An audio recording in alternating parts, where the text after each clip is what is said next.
So I have a book out recently called The Doom Loop. I've been told the title of the book is dark, but my view is that the world has become even darker. And it's become dark essentially because we are stuck in this very negative dynamic where economics, domestic politics, and geopolitics have become stuck in this negative feedback loop. Eswar Prasad speaking at a debate on the global economy at the IMF World Bank spring meetings.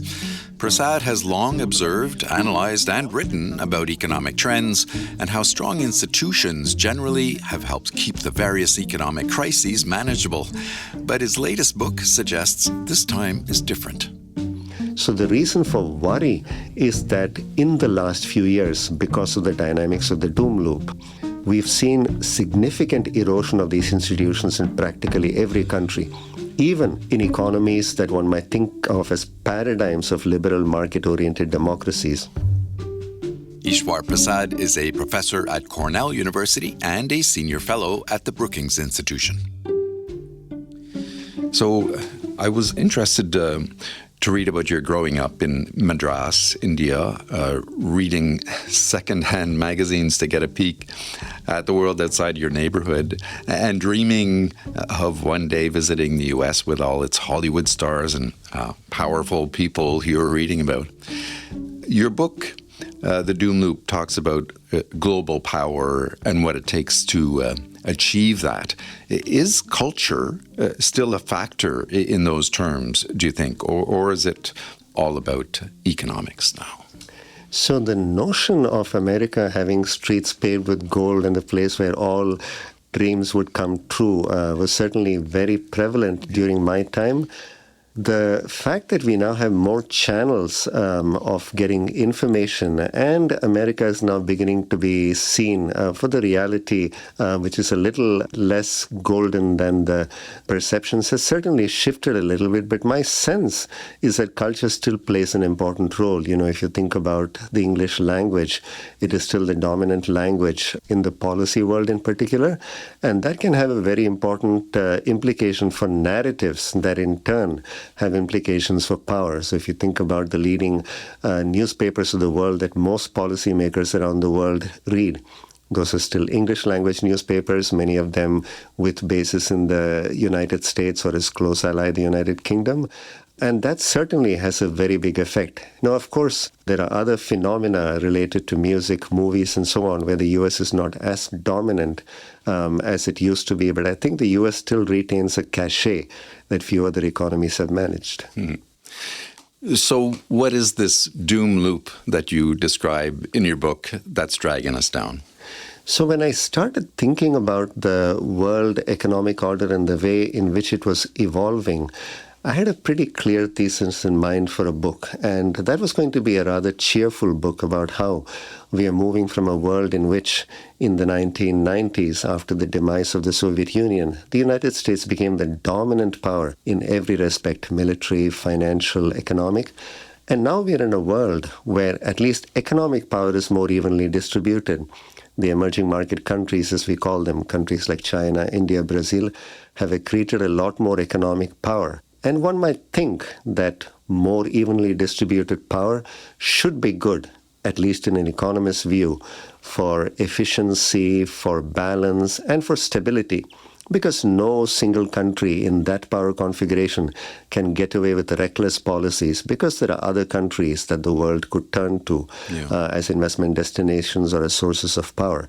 As I started working on the book, though, it soon became apparent to me that many of the forces I had in mind were in fact more likely to generate instability rather than stability. So that became the framing device of the book. So you did not set out to write The Doom Loop. It was another book that you had in mind then. I even had a title for the book. It was High Stakes. Wow. The idea that we needed to think about how to make sure all these positive forces would in fact get us back towards this new era of stability. So as I thought about these negative effects, it became clear to me that I needed to think about economics, domestic politics, and geopolitics as being very connected. Now, they've always been connected. They go along parallel tracks and often they intersect with each other. But we are at a moment right now where it's impossible to separate these out. And the framing device for the book became the doom loop in which economics, domestic politics, and geopolitics reinforce each other in a negative loop. That is, they bring out the worst in each other rather than the best in each other. And one phenomenon that I speak about in the book is that of globalization. One can think about global trade and financial flows as bringing benefits to all countries. And this was true, and it, in my view, is still true, that globalization, including free trade, generates benefits for all countries. So it's a positive sum game. Every country benefits at the same time. And this is important not only for progress economically, but also it serves as a counterbalance to the intrinsically zero-sum game of geopolitics. So in geopolitics, one country gains influence that has to come at the expense of another country. Economics, on the other hand, can be a positive sum game, and that can make sure that geopolitics stays in balance. Well, it can be a positive gain, but the perception is of globalization that it's more like a zero-sum game these days. When someone benefits from globalization, there's others that lose out. That's exactly right, Bruce. What has happened is that globalization itself has come to be seen as a zero-sum game, or in some quarters even as a negative-sum game. And that has very serious implications. Number one, for greater trade and financial integration, because that has a lot of benefits. And it also has implications for geopolitical stability. So it's worth thinking about what went wrong, because after all, in the 1990s and the 2000s, it looked like globalization was helping to pull millions out of poverty in countries like China and India. Even the United States was experiencing a lot of benefits, which we economists can measure. But what was happening at the same time was that there was this very disaffected class in the United States and other richer countries which felt that none of these benefits were flowing to them. And what is worse, they saw that the political system was being captured by the political and economic elites that were already gaining from globalization, technology, and other forces at play during this period.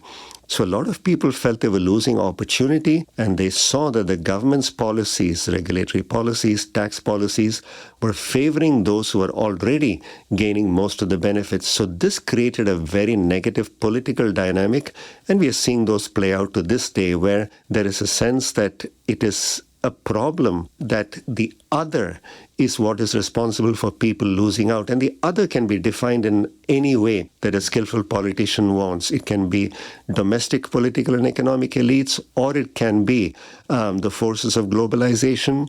It can be immigrants pouring over a country's borders, or it can be China. So now you see how economics has a negative effect on domestic politics, and that, of course, affects geopolitical relationships. So one might think about the US-China tensions on trade and other matters, but also spilling over into the geopolitical dimensions as being part of this negative feedback loop.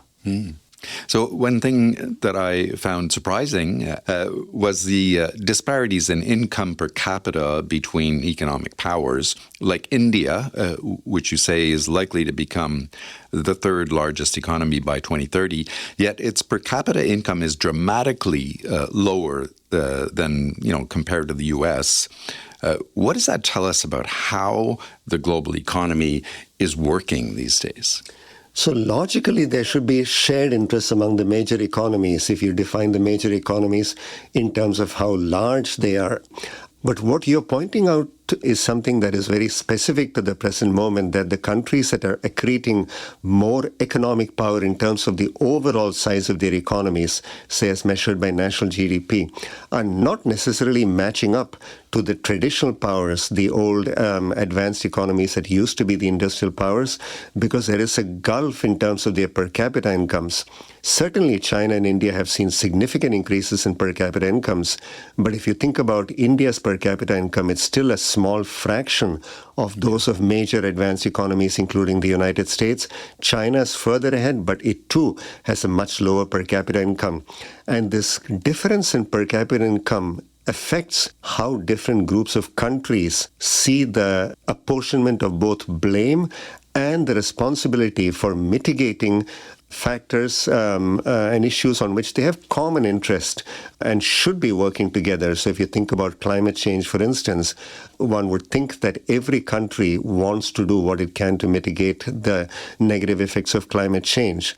But in fact, what we see is that the emerging market countries feel that the advanced economies have benefited from their industrial strength, may have created a lot of pollution, and now are asking the emerging market economies to restrain their own development rather than compensating the emerging markets for all the problems that, in their view, have been caused by the advanced economies.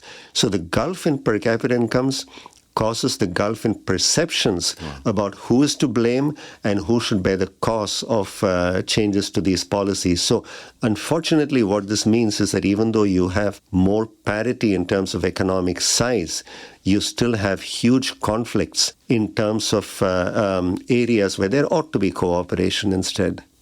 And in terms of measuring economic activity, you also make an interesting point about how when you use purchasing power exchange rates versus the usual market exchange rates, how that paints a dramatically different picture of what's going on in our economies. What is the difference there? So when one wants to compare measures like gross domestic product or GDP across countries, that is how much output a country creates each year in terms of producing goods and services, one needs a common unit of measure, a common currency for comparing across countries. And typically what one uses is a measure of the domestic currency relative to a common currency, typically the US dollar, so that one can compare GDP across countries. But it turns out that market exchange rates are not very good measures of how much the purchasing power of a currency is within that country in itself. So, for instance, if you think about the exchange rate between the Chinese renminbi and the US dollar, that may be very different from the ability to get a certain amount of goods and services within China, which may be quite different from the market exchange rate. Why? Because certain things like haircuts and, a cup of coffee and so on might be much cheaper in China when measured in the domestic currency. So if you account for these purchasing power differences, it turns out that countries like China and India look even bigger than based on market exchange rates. But I argue in the book that you need to think very hard about what question you're addressing when you look at different measures. Certainly, if one was to look at the amount of consumption purchasing power, it might look that China is in fact, an even larger economy than the United States. But if you're looking at international competition, competition for resources, competition for economic influence and so on, then it's really the market exchange rate that matters a lot more. So both of these measures are equally valid, but the issue is always what is the question you're trying to address and what would then be the right measure to address that. All right, so this long-standing U.S. dollar dominance comes up a lot in the book, and you bring up stuff that we don't often hear about, like how the U.S. benefits from its dominance, especially when it comes to trade, just in terms of those exchange rates that we were talking about just now. Maybe paint us a picture of what trading in dollars means for countries and how the U.S. comes out on top in this scenario. If you are a U.S. importer or exporter, the fact that all of the trade that you do is denominated in the currency that you're most familiar with and can use easily, which is the U.S. dollar, makes things a lot easier. If you're a trader in another country that has to trade in dollars, you always have to worry about the exchange rate between your domestic currency and the value of the U.S. dollar. And I keep saying the U.S. dollar because it turns out that a substantial fraction of global trade is denominated in U.S. dollars. So, for instance, if Brazil and China are trading with each other, a lot of that trade is still denominated and settled in U.S. dollars because the dollar is the easiest, the cheapest currency to use.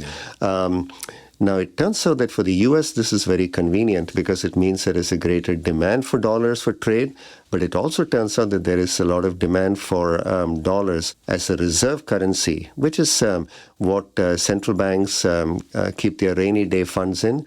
And the reason is similar, that the dollar is the easiest to use worldwide. So if a country is having trouble paying for its imports, for instance, if it has a stock of dollars, foreign exchange reserves denominated in dollars, it can very easily fill in that gap. So both as a payment currency and as a reserve currency, the dollar is still dominant, and that has some benefits for the U.S. So, for instance, it makes it a lot easier for U.S. exporters and importers. But in addition, it means that the world is willing to accept dollars, and it's also willing to finance the U.S. Trade deficit, which is the amount by which U.S. Imports exceed exports. So if a country persistently imports more than it exports, somebody has to pay for it.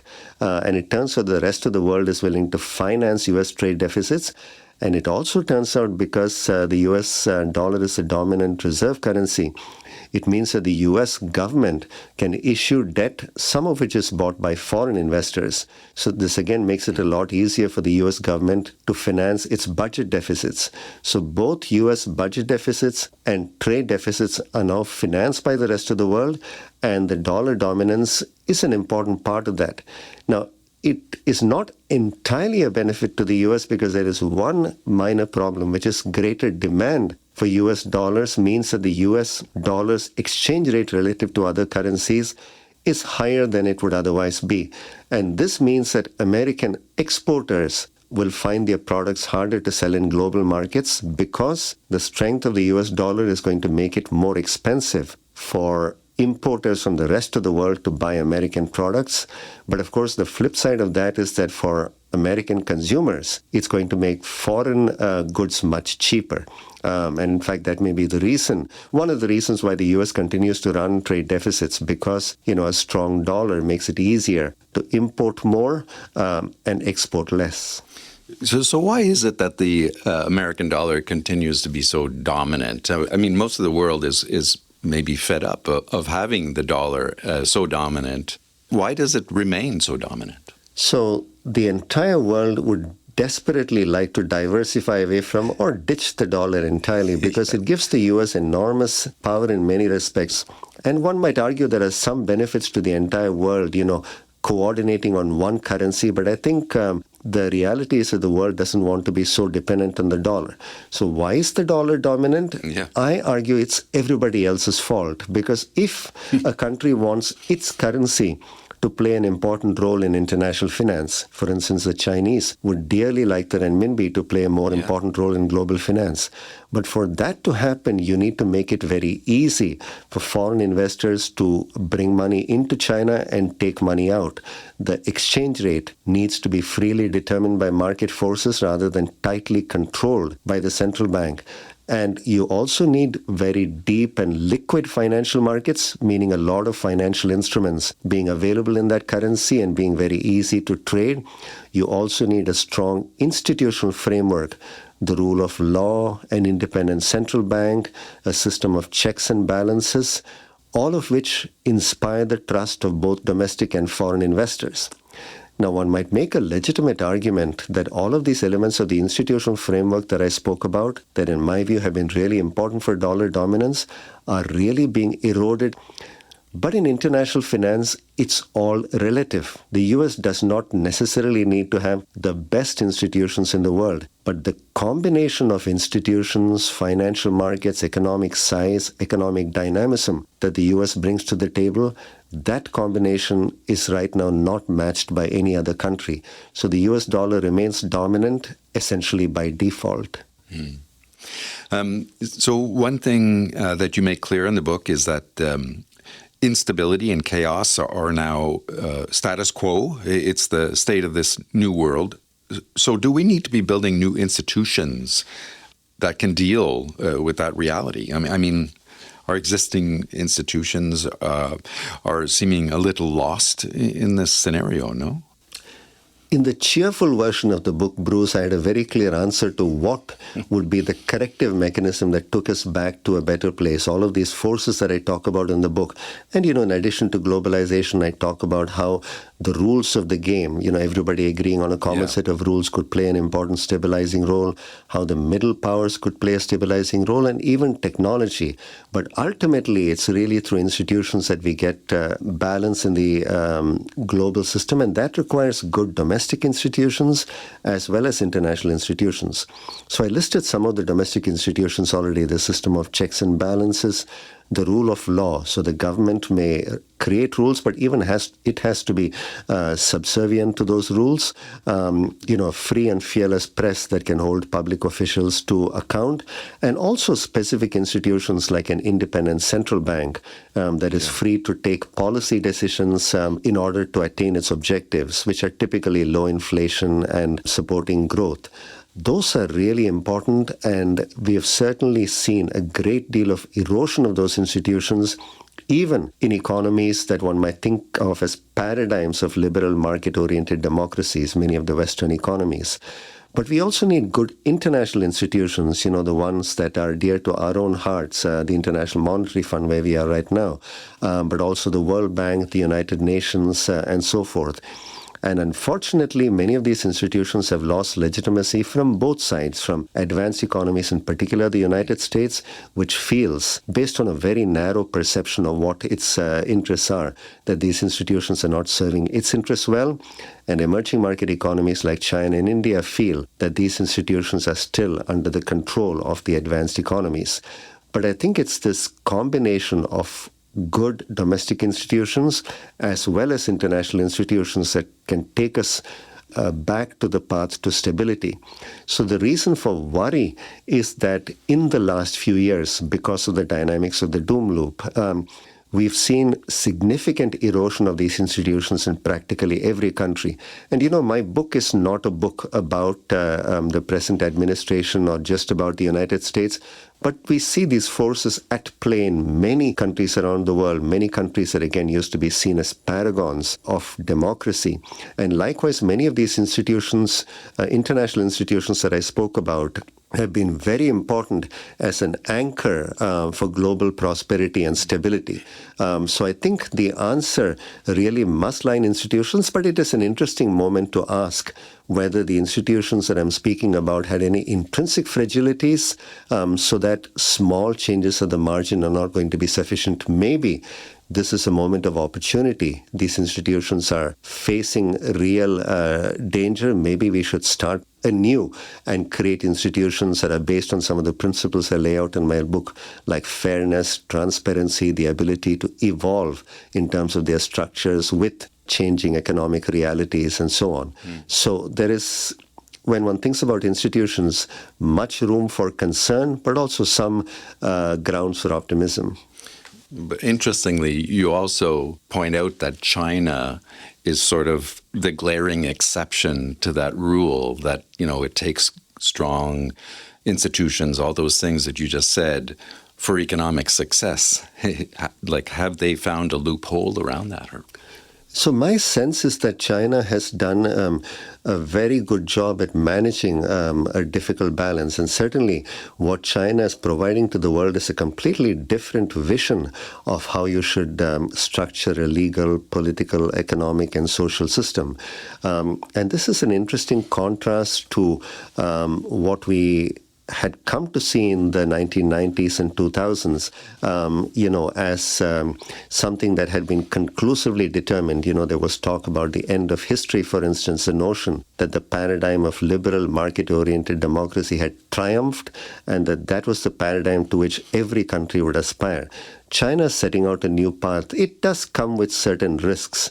I think the Chinese system has become increasingly rigid over time. That does provide some degree of control, some stability, but it also introduces a certain element of brittleness.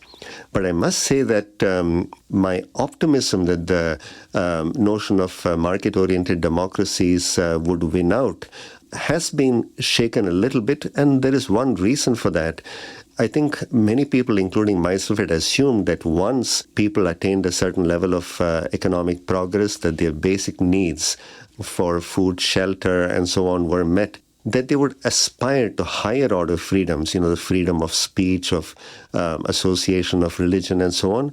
But it is striking, and I have many examples in the book of how people seem to be willing to give up or trade off these higher order freedoms or even basic liberties, so long as that they can be assured of economic security and other forms of security as well.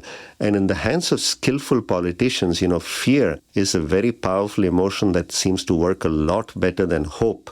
And this is why, again, I worry that we are stuck in this doom loop where rather than aspiring to higher standards, we end up moving towards the lowest common denominator, where rather than having more freedoms, we have fewer freedoms, and we believe that we are actually becoming a lot more secure because we have given up those freedoms. So finally, I'll put a question that you raise at the very start of the book back to you. Given what you've discovered while writing The Doom Loop, do you still believe that liberal democracy and free market capitalism go hand in hand? I mean, is that a vision that you think will help us out of this mess? That vision, I think, needs to be refined further because what I think the last couple of decades have shown us is that model has some intrinsic fragilities, and the particular fragility that I emphasize in the book is the susceptibility of the political system to capture by political and economic elites. So things like globalization certainly have created a lot of progress, but at the aggregate level, and if we don't come up with good distributive mechanisms that allow people to feel that they can share in this progress, and especially if we feel, or if many people feel that the system is stacked against them in a way that they can never clamber back onto the economic ladder of opportunity, that is a real problem. And this problem is going to be intensified because of technological changes around us these days. If you think about the gains to be had from artificial intelligence, AI, those are likely to be quite substantial, but it is also likely that on net, we don't have employment gains as a result of AI. And I think there are some legitimate concerns that we might, in fact, have some employment prospects, especially in specific occupations or specific sectors, shrink. So we need to find a way to reduce the susceptibility of political systems, democracies to capture. And we also need to find better ways of sharing the benefits of all these technological changes, globalization, other factors that I think can really improve material prosperity. Eswar Prasad, a professor of economics at Cornell University, also a senior fellow at Brookings, and author of several books, the latest being The Doom Loop, the topic of our conversation today. Thank you so much, Eswar. Bruce, that's been a real pleasure. I really enjoyed our conversation. Thank you. Look for a review of Eswar Prasad's latest book, The Doom Loop, in the June issue of Finance and Development magazine. Go to imf.org/F&D. And look for other IMF podcasts on Apple Podcasts, YouTube, or wherever you listen. You can also follow us on X. Our handle is @IMF_podcast. I'm Bruce Edwards. Thanks for listening.